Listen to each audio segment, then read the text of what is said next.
প্রিয় ভাইয়েরা, আমি বলেছিলাম যে একদল খেয়ে গিয়েছে আর একদল খাওয়ার জন্য রেডি হয়ে আছে। তো এখানে কি আমি কোনো দলের নাম বলেছি? রিসেন্ট আলোচনার ভিডিওর পেছনে 6 বছর আগের অডিও জুড়ে দেওয়া, এটাকে বাংলায় বলে প্রতারণা।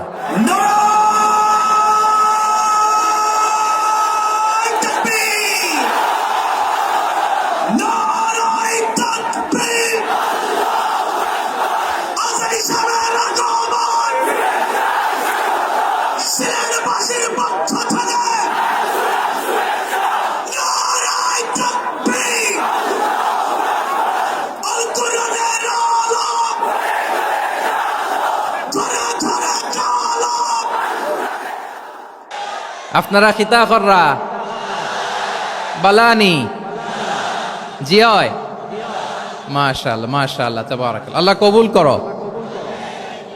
গত সপ্তাহে আপনারা জানেন খুলনা বিভাগের প্রোগ্রাম আমি দিয়েছিলাম যশোরে আদ্দিন ফাউন্ডেশনের উদ্যোগে। তো যশোরের প্রোগ্রামের এক ভিডিওর পেছনে আমাদের কিছু দিনী ভাইরা 6 বছর আগের এক অডিও ব্যাকগ্রাউন্ডে জুড়ে দিয়ে বিভ্রান্তি ছড়ানোর জন্য সোশ্যাল মিডিয়াতে ছড়িয়ে দিয়েছে। তো তাদের প্রতিও আমাদের কোনো রাগ নাই, ক্ষোভ নাই। তারা হয়তো দিনই তাকাদা থেকেই করেছে, কিন্তু তারা হয়তো বুঝতে পারে নাই এই যে রিসেন্ট আলোচনার ভিডিওর পেছনে 6 বছর আগের অডিও জুড়ে দেওয়া, এটাকে বাংলায় বলে প্রতারণা। কি বলে? প্রতারণা, ধোঁকাবাজি। এখনকার আলোচনার ভিডিও আর ব্যাকগ্রাউন্ডে এডিট করে লাগিয়েছে 6 বছর আগের অডিও। এটারে প্রতারণা বলে, ধোঁকাবাজি বলে। আর বিশ্বনবী বলেন, মান গশানা ফালাইসা মিন্না, the person who deceives us he is not among us. যে আমাদেরকে ধোঁকা দেয় সে আমাদের অন্তর্ভুক্ত নয়। তো বিশ্বনবীর এই হাদিস তারা মনে রাখে না। তো এই জন্য শুধু বিশ্বনবীর প্রতি সাল্লাল্লাহু আলাইহি ওয়াসাল্লামের প্রতি সেরেফ ভালোবাসা আপনাকে বাঁচাতে পারবে না যদি বিশ্বনবীর আদর্শ আপনি গ্রহণ না করেন। তার জলজান্ত প্রমাণ, আবু তালেব বিশ্বনবীকে অনেক ভালোবেসেছেন আলাইহিস সালাতু ওয়াসসালাম। পলিটিক্যাল শেল্টার, ফিনান্সিয়াল শেল্টার, সব ধরনের শেল্টার তিনি দিয়েছেন, কিন্তু বিশ্বনবীর আদর্শ মানেন নাই। মুক্তি মিলবে? হ্যাঁ, আওয়াজ করে বলেন, আবু তালেবের কি মুক্তি মিলবে? তাহলে সেরেফ ভালোবাসা আপনাকে বাঁচাতে পারবে। ভালোবাসার পাশাপাশি বিশ্বনবীর আদর্শকে মেনে নেওয়ার দরকার আছে না নাই? তো যারা এই সমস্ত কাজ করেন আমাদের ভাইয়েরা, তাদের জন্য আল্লাহ তাআলার কাছে আমরা হেদায়েতের দোয়া করি। আবার আমি দেখেছি আমার গত সপ্তাহের যশোরের আলোচনার একটা লাইনকে কেন্দ্র করে আমাদের অনেক রাজনীতিবিদ বন্ধুরা অনেক ক্ষুব্ধ প্রতিক্রিয়া দেখাচ্ছেন। ওই কথাকে নিজেদের গায়ে টেনে, নিজেদের গায়ে মেখে ওনারা ক্ষুব্ধ হয়েছেন। প্রিয় ভাইয়েরা, আমি বলেছিলাম যে একদল খেয়ে গিয়েছে আর একদল খাওয়ার জন্য রেডি হয়ে আছে। তো এখানে কি আমি কোনো দলের নাম বলেছি? বাংলাদেশে 48টা প্রায় নিবন্ধিত রাজনৈতিক দল, কোনো দলের নাম আমি বলিনি। কথাটাকে আমি জেনারেল রেখেছি। দায়ীদের বৈশিষ্ট্যই এটা, দায়ীরা জেনারেলি কথা বলে, যার যেই মেসেজ নেয়ার তারা সেখান থেকে নিয়ে নেয়।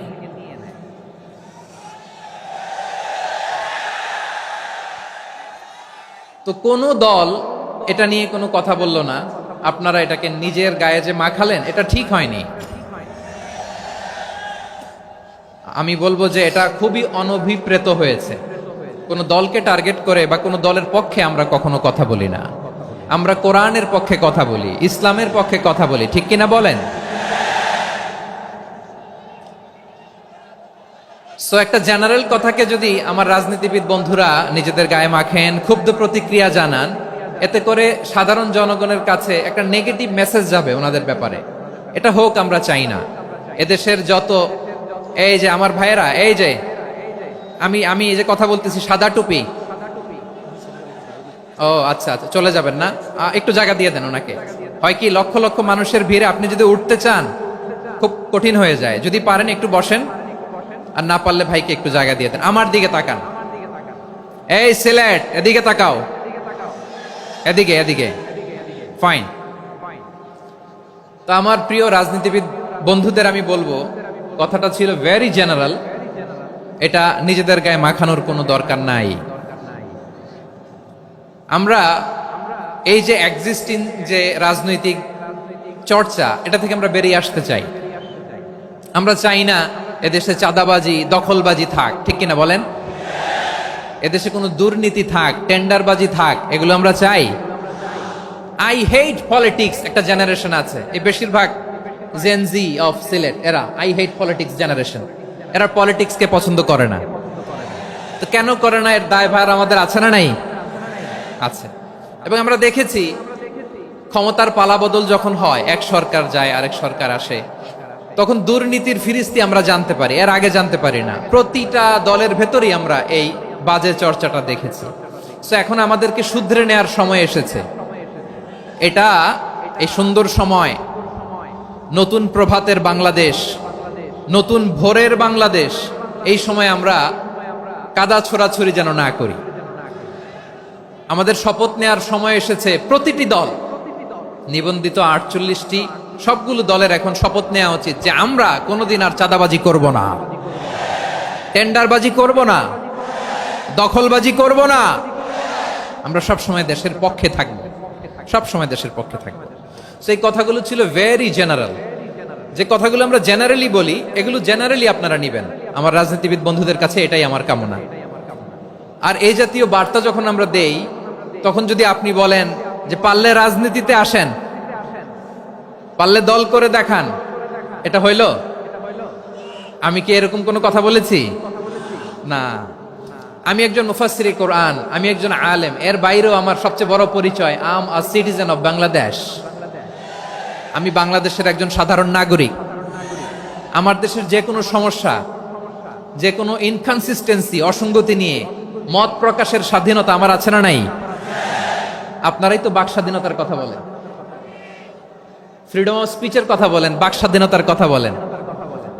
আপনারাই যদি আবার কোন মন্তব্যের কারণে বলেন যে রাজনীতির মাঠে আসেন, দল করেন, দেখি কতটুকু পারেন, এটা ঠিক হবে না। তাই প্রিয় ভাইয়ের, আসুন আমরা দল মত নির্বিশেষে কাঁধে কাঁধ মিলিয়ে সোনার বাংলাদেশ গড়ি, দুর্নীতিমুক্ত বাংলাদেশ গড়ি, যে বাংলাদেশের জন্য রক্ত দিয়েছে আবু সাইদ, যে নতুন ভোরের বাংলাদেশের জন্য রক্ত দিয়েছে মুগ্ধরা, যে নতুন বাংলাদেশের জন্য রক্ত ঝরিয়েছে 24-এর যে গণ অভ্যুত্থানের প্রত্যেকটি শহীদার। আওয়াজ করে বলেন ঠিক কিনা? আল্লাহ তাআলা আমার দেশকে তুমি নিরাপদ করো, শান্তিময় করো। আমরা যেন স্বাধীন সার্বভৌম বাংলাদেশে মাথা উঁচু করে বিশ্ব দরবারে দাঁড়াতে পারি। আল্লাহ তুমি তৌফিক দান করো। আওয়াজ করে সবাই পড়ে আমিন। প্রিয় ভাইয়েরা, আমি আর কাল বিলম্ব না করে আসুন সরাসরি মহাবিশ্বের মহাগ্রন্থ, মহাগ্রন্থ আল কোরআন আল কারীমের তাফসীর শুনি। আমি আজকের এই চমৎকার রজনীতে আলোচনা করবার জন্য সূরাতুল আহজাবের 45-46 এই দুটি আয়াতকে চুজ করেছি। এই দুটি আয়াতের আলোকে কিছু কথা আপনাদের সাথে শেয়ার করব। আওয়াজ করে পড়ুন ইনশাআল্লাহ। তার আগে আসুন একটু দেখে নিই আপনারা কে কোথা থেকে এসেছেন। আপনারা সুনামগঞ্জ জেলা থেকে কারা কারা এসেছেন দেখি। সুনামগঞ্জ, মাশাআল্লাহ মাশাআল্লাহ মাশাআল্লাহ। ঠিক আছে, হাত নামাও। সুনামগঞ্জ গেল। হবিগঞ্জ, হবিগঞ্জ, ঠিক আছে, হাত নামাও। মৌলভীবাজার দেখি, মৌলভীবাজার, মাশাআল্লাহ, ঠিক আছে। এবার সিলেটের কারা কারা দেখি।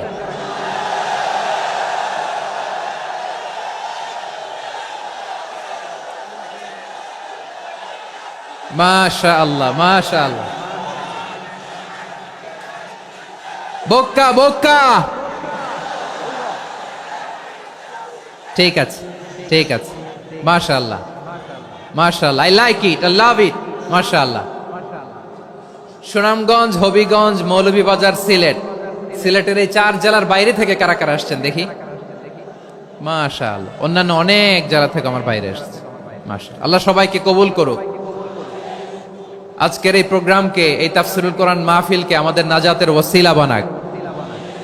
3 দিন ব্যাপী দেশের প্রথিতযশা অত্যন্ত বিজ্ঞ প্রাজ্ঞ ওলামারা যে সমস্ত আলোচনা, দিক নির্দেশনা এই মঞ্চ থেকে আমাদের জন্য রেখেছেন, আমরা যেন সেগুলোর উপর আমল করতে পারি। আল্লাহ তৌফিক দান করুক। প্রিয় ভাইয়েরা, বড় গ্যাদারিং, অনেক বড় শোডাউন, জনপ্রিয়তা, এগুলো আমাদের উদ্দেশ্য না। আমাদের উদ্দেশ্য হচ্ছে আল্লাহর সন্তুষ্টি। সিলেট, আওয়াজ করে বলো, আমাদের উদ্দেশ্য কার সন্তুষ্টি? আল্লাহর সন্তুষ্টি। ওইটা যদি পাই যথেষ্ট। আলহামদুলিল্লাহ, আলহামদুলিল্লাহ। আসুন আমরা আমাদের নিয়তকে খালেস করে নেই। আমরা যা শুনবো আমলের নিয়তে শুনবো, নিজের জীবনকে পরিবর্তনের জন্য শুনবো, ঠিক কিনা বলেন? ইনশাআল্লাহ। আমি মেহরবানি করে এই যে ডান দিকে আমরা ভাইদেরকে অনুরোধ করব, আপনারা মেহরবানি করে চুপ থাকবেন। অনেক এলইডি আছে, এলইডি। হ্যাঁ, দেখেছি দেখেছি দেখেছি দেখেছি। কোনো এক্সকিউজ দেয়া যাবে না, এটা নাই ওটা নাই, এরকম কোনো কথা হবে না। এলইডিতে আমরা দেখবো ইনশাআল্লাহ। প্রিয় ভাইরা, সূরাতুল আহজাবের 45 এবং 46 নম্বর আয়াত আমি তেলাওয়াত করেছি, যেখানে আল্লাহ তাআলা বিশ্বনবীর 5টি বৈশিষ্ট্যের কথা বলেছেন। কয়টি? সবাই বলুন আওয়াজ করে, কয়টি? 5টি বৈশিষ্ট্যের কথা আল্লাহ তাআলা এই আয়াত দুটিতে উল্লেখ করেছেন। বিশ্বনবী সাল্লাল্লাহু আলাইহি ইসলামের জীবনী, ওনার বায়োগ্রাফি নিয়ে কথা বলাটা দুষ্কর, কারণ এটার কোনো শেষ নাই, কুল নাই, কিনারা নাই, বিয়ন্ডলেস, বাউন্ডলেস, বটমলেস। সুবহানাল্লাহ বলেন। কারণ তিনি তো এমন নবী যিনি হ্যাঁ বললে এটা শরীয়তে হালাল হয়ে যায়। নবীর মুখ দিয়ে যদি বের হয় হ্যাঁ, নাম, ইয়েস, তাহলে এটা হালাল, ঠিক কিনা বলেন? এ নবীর মুখ দিয়ে যদি না বের হয় যে না, নো, তাহলে এটা শরীয়তে হারাম হয়ে যায়। কেমন নবী আমরা পেয়েছি, যিনি হ্যাঁ বললে হালাল, না বললে হারাম, যিনি সাব্বাবা, এই আঙ্গুলি উপরের দিকে উঁচু করলে চাঁদ ভেঙে 2 টুকরা হয়ে যায়, যে নবী জমিন থেকে পা উঁচু করলে আল্লাহর আরশে মেরাজে চলে যায়। এমন নবীর উম্মত আমরা হয়েছি। যে নবীকে বাদ দিলে কোরআন বোঝা যায় না, কারণ এ নবীর উপরই কোরআন নাজিল করেছে কে? এ নবীকে বাদ দিলে হাদিস বোঝা যায় না, কারণ হাদিস তো এ নবীর মুখনিসৃত পবিত্র বাণী। সুবহানাল্লাহ পড়েন। এ নবীকে বাদ দিলে জান্নাত চিনা যায় না,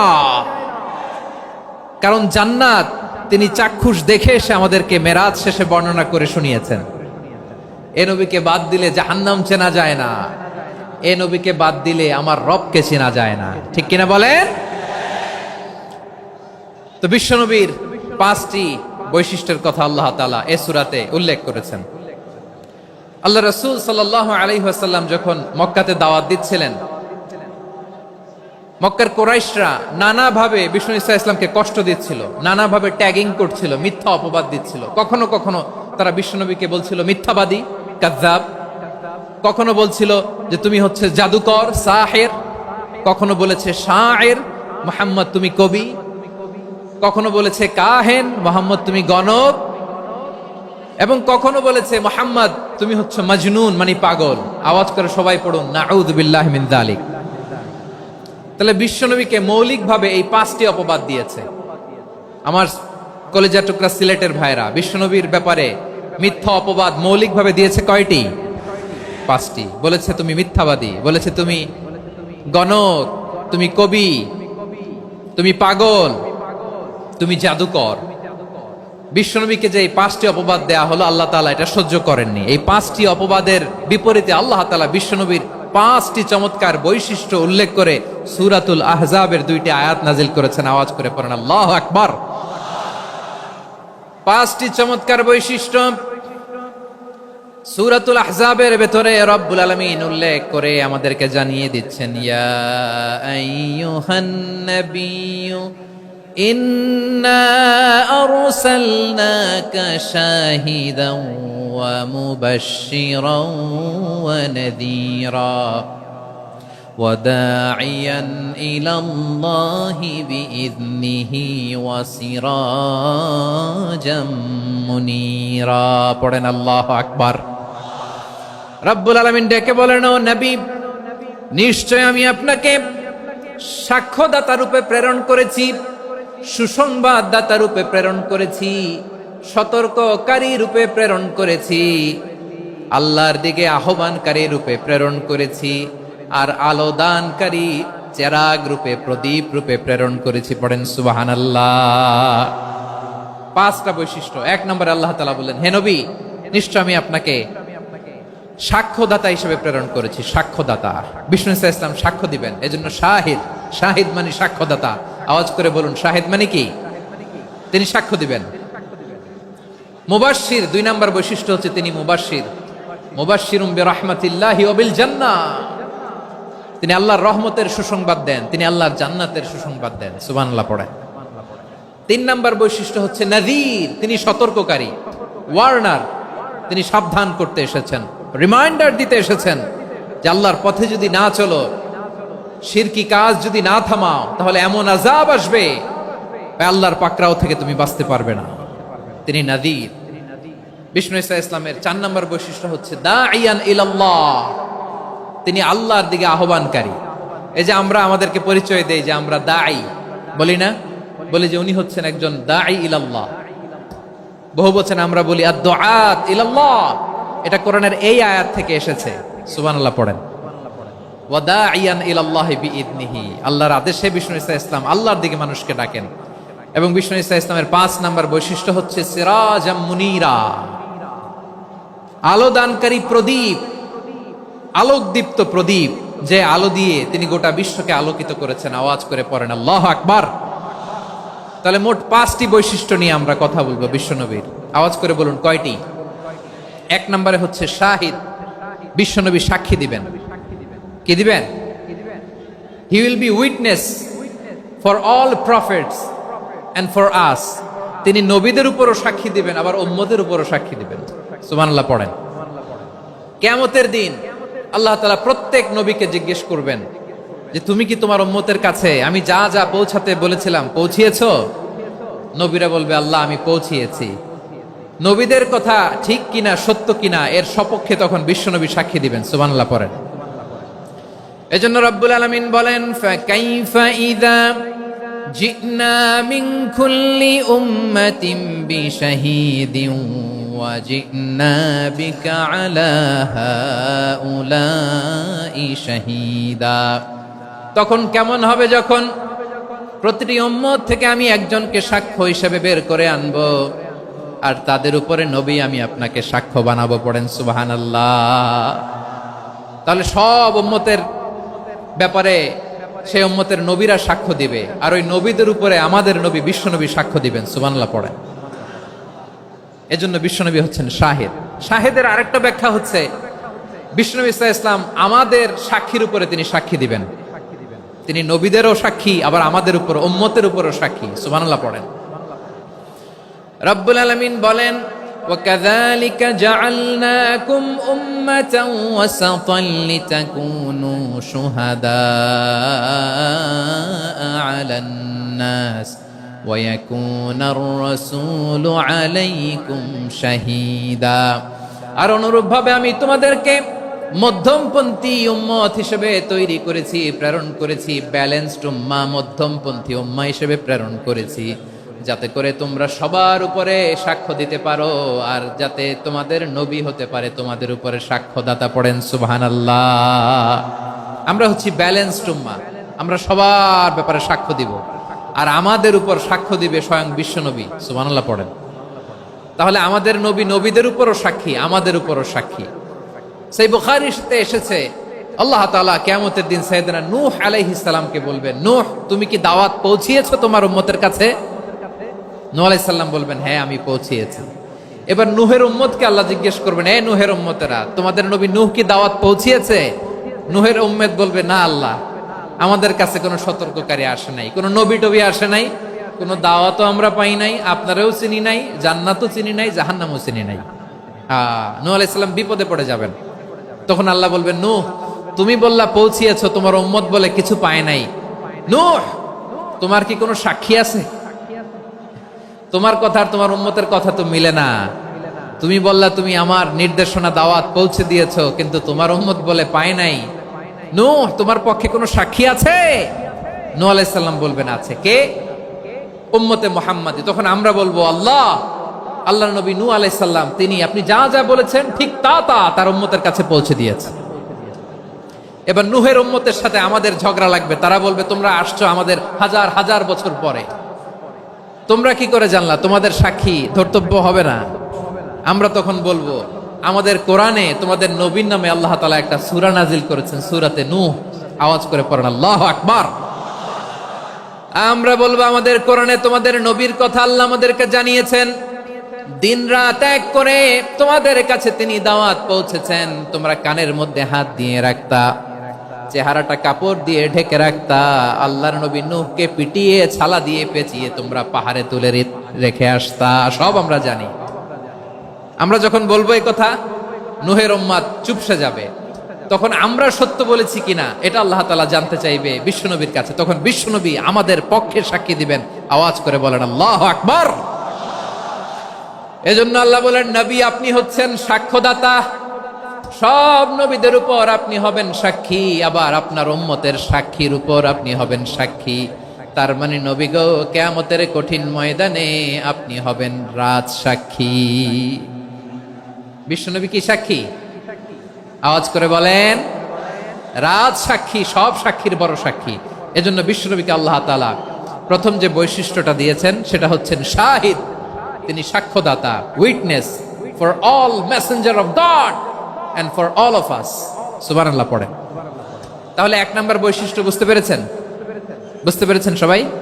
মাশাআল্লাহ। এদিকে কি ভাই, এই যে জেনজি অফ সিলেট, কি তোমরা বসো না, দাঁড়াও না, যাও না, আসো না, চলে যাবা? এই লক্ষ মানুষ ঠেলে তোমরা যাইতে পারবা? হ্যাঁ,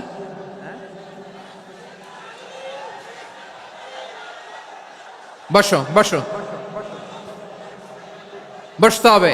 শুরুতেই তোমাদের অনেক প্রশংসা করলাম, এই যদি হয় তোমাদের প্রশংসার নমুনা, তাইলে হবে না। বসো, মেহেরবানি করে বসো,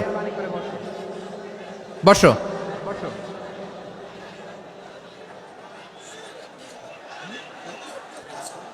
আওয়াজ করে তাকবীর দেন, আওয়াজ করে পড়েন লিল্লাহে তাকবীর। আরো জোরে আওয়াজ করে পড়তে হবে লিল্লাহে তাকবীর, লিল্লাহে তাকবীর। আমার প্রিয় সিলেটবাসী, আমার দিকে তাকান, আমার দিকে তাকান। জি, এরকম গ্যাদারিং হইলে পাবলিক ইভেন্ট বন্ধই করে দিতে হবে আমাদের। আমার দিকে তাকান। তাহলে আল্লাহ তাআলা বিশ্বনবীর 5টি বৈশিষ্ট্যের কথা বলেছেন। একটি বৈশিষ্ট্যের ব্যাপারে আমরা জানলাম, তিনি হচ্ছেন শাহিদ, সাক্ষ্যদাতা, সবার উপরে সাক্ষ্যদাতা। 2 নাম্বার বৈশিষ্ট্য হচ্ছে মুবাশশিরা, তিনি সুসংবাদদাতা। সিলেটবাসী আওয়াজ করে আমার সাথে বলো মুবাশশিরা, মানে সুসংবাদদাতা। তিনি আল্লাহর রহমতের সুসংবাদ দেন, তিনি জান্নাতের সুসংবাদ দেন। এই উম্মতের মধ্য থেকে যারা গাফেল, যারা অবাধ্য, যারা সীমালঙ্ঘনকারী, তাদেরকে বিশ্বনবী আল্লাহর রহমতের সুসংবাদ দেন। তিনি বুঝান আল্লাহর দরবার 24/7, 24 ঘন্টা খোলা। আপনি যত বড় পাপী হন, আপনি যতই অন্যায় করেন না কেন, আল্লাহর রহমতের দরিয়া, আল্লাহর রহমতের দরজা আপনার জন্য খোলা আছে না নেই? জায়নামাজটা বিছিয়ে দেন, চোখের পানি ছেড়ে দেন, 2 রাকাত নামাজ পড়ে সেজদায় লুটিয়ে পড়ে কাঁদেন। যত গুনাহ আপনার হোক না কেন, আপনার গুনাহ মাফ করে কবুল করে নিবে কে? মুবাশশিরাম বিরাহমাতিল্লাহ। বিশ্বনবী তিনি সুসংবাদদাতা, বেয়ারার অফ গ্ল্যাড টাইডিংস, সুসংবাদ দেন। পাপী, অবাধ্য, সীমালঙ্ঘনকারীদেরকে তিনি আল্লাহর রহমতের সুসংবাদ দেন। আল্লাহর রহমত থেকে মুখ ফিরিয়ে নিও না। তিনি যে কত দয়ালু, তিনি যে তোমারে কত ভালোবাসে তুমি জানোই না। আমি আমাকে যত বেশি ভালোবাসি, তার চেয়েও আমাকে বেশি ভালোবাসে কে? সবাই বলে নাই, বুঝতে পারে নাই বোধহয়। আমি আমাকে যত বেশি ভালোবাসি, তার চেয়েও আমাকে বেশি ভালোবাসে কে? আমার মাতা পিতা আমাকে যত ভালোবাসে, তার চেয়েও আমাকে বেশি ভালোবাসে কে? আমার প্রিয়তমা স্ত্রী আমাকে যত বেশি ভালোবাসে, তার চেয়েও আমাকে বেশি ভালোবাসে কে? মুবাশশিরাম বিরাহমাতিল্লাহ, তিনি আল্লাহর রহমতের সুসংবাদ দেন। আল্লাহর রহমতের শেষ নাই, আল্লাহর ভালোবাসার শেষ নাই। ও মুবাশশিরাম বিল জান্নাহ, তিনি জান্নাতের সুসংবাদ দেন। এই উম্মতের মধ্য থেকে যারা আল্লাহওয়ালা, যারা প্র্যাকটিসিং, যারা ঈমানদার, তাদেরকে বিশ্বনবী জান্নাতের সুসংবাদ দেন। আওয়াজ করে পড়েন সুবহানাল্লাহ। এজন্য রব্বুল আলামিন বিশ্বনবীর পরিচয় অন্য আয়াতে এভাবে তুলে ধরেন, ওয়ামা আরসালনাকা ইল্লা কাফাতান লিন-নাসি বাশীরাও ওয়া নাযীরা। নবী হে, আমি গোটা জগৎবাসীর জন্য আপনাকে সুসংবাদদাতা এবং সতর্ককারী করে জমিনে প্রেরণ করেছি। মুবাশশিরাম বিল জান্নাত, তিনি জান্নাতের সুসংবাদ দেন, তিনি আশা জাগান। নবীর কথা শুনলে মানুষ বুকে আশা ফিরে পায়। আমার নবী কাউকে হতাশ করেন না। হতাশা বিশ্বনবীর ডিকশনারিতে নাই। তিনি মানুষকে আশাবাদী করে তোলেন। বিশ্বনবীর কথা শুনলে মানুষের হৃদয় নরম হয়, তারা আশা ফিরে পায়। বিশ্বনবীর মুখ নিঃসৃত পবিত্র প্রতিটি কথাই আশা জাগানিয়া। সুবহানাল্লাহ পড়েন। আপনি প্রিয় নবীর মুখ নিঃসৃত বাণীগুলো পড়েন, কথামালাগুলো শোনেন, দেখবেন আশা পাবেন, বুকে আশা পাবেন, ভালোবাসা পাবেন। কারণ তিনি এমন সত্তা, এমন পার্সোনালিটি, তার কথা শুনলে হৃদয় নরম হয়ে যায়। মনে হয় হৃদয় খুলে তারে দিয়ে দেই, সব কথা যেন তারে বলা যায়। আওয়াজ করে বলেন ঠিক কিনা? সে কোন বন্ধু বলো বেশি বিশ্বস্ত, সে কোন বন্ধু বলো বেশি বিশ্বস্ত, কার কাছে মন খুলে দেয়া যায়, কার কাছে সব কথা বলা যায়, হওয়া যায় বেশি আশ্বস্ত। তার নাম আহমদ, বড় বিশ্বস্ত। সে কোন বন্ধু বলো বেশি বিশ্বস্ত, কার কাছে মন খুলে দেয়া যায়, কার কাছে সব কথা বলা যায়, হওয়া যায় বেশি আশ্বস্ত। তার নাম আহমদ, বেশি বিশ্বস্ত। যে জন কখনো ব্যথা দিতে জানে না, যে জনকে বলি মুছে দেহি বেদনা, যে জন কখনো ব্যথা দিতে জানে না, যে জনকে বলি মুছে দেহি বেদনা, হৃদয়ের হাহাকার কবুল করে নিতে আর কারে বুক এত প্রশস্ত। তার নাম আহমদ, বেশি বিশ্বস্ত। এই সিলেট, এই এখানে কি কি সমস্যা? এখানে কি সমস্যা? এই যে জেনজি, এই যে লুক এট মি, এখানে তাকাও, আমার সাথে কথা বলো, ডিল উইথ মি। তোমরা ওইদিকে তাকাচ্ছ কেন? ওইদিকে উত্তেজিত হচ্ছ কেন? আমার দিকে তাকাও। আমি তো তোমাদের মেহমান হয়ে এসেছি। হ্যাঁ, ইউ আর দ্য হোস্ট। তোমরা আজকের প্রোগ্রামের হোস্ট, আমি তোমাদের গেস্ট। তো এইরকম নমুনা করলে হবে? এই যে লক্ষ লক্ষ মানুষ বসে আছে, জায়গা পায়নি, লক্ষ লক্ষ জেনজি দাঁড়িয়ে আছে, কই এরকম তো করে না? হ্যাঁ, বসো বসো, মেহরবানি করে বসো বসো, আল্লাহর ওয়াস্তে বসো বসো। হ্যাঁ, আমার দিকে তাকাও, বসো। আর আর অল্প কয়েক মিনিট, শেষ করে দিব আমি। এদিকে তাকাও, এইদিকে। হ্যাঁ, মাশাআল্লাহ, হ্যাঁ ঠিক হয়ে গেছে, মাশাআল্লাহ, হ্যাঁ ঠিক আছে, ঠিক আছে। আরেকজনকে বসুন, থামুন বলার দরকার নেই, নিজে নিজে বসে যাও। এতক্ষণ তো খুব শান্ত ছিলা, ভদ্র ছিলা, মাশাআল্লাহ, ঠিক আছে। হ্যাঁ, কেউ কারো দিকে কিছু ছুঁড়ে মারা যাবে না, পানির বোতল, টিস্যু ছুঁড়ে মারা যাবে না, হয়েছে? ঠিক আছে, ঠিক আছে।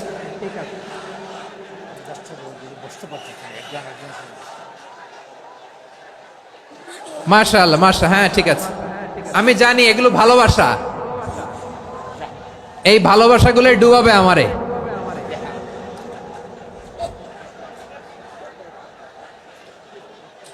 তোমাদের এই ভালোবাসার জন্য যদি আমি কথাই বলতে না পারি, দুইটা বাক্য যদি আমি শোনাতে না পারি, কোথাও বসতে না পারি, দাঁড়াতে না পারি, তাহলে এই ভালোবাসা দিয়ে কিছু হবে? হ্যাঁ, তোমাদের শুরুতেই তো বললাম রেসপন্সিবল হইতে হবে। এখানে নিঝুম নিস্তব্ধ একটা পরিবেশ লাগবে কথা বলবার জন্য। মাশাআল্লাহ, তো ঠান্ডা হয়ে গেছে। হ্যাঁ, বিশাল মাঠ। আমি তো বাংলাদেশ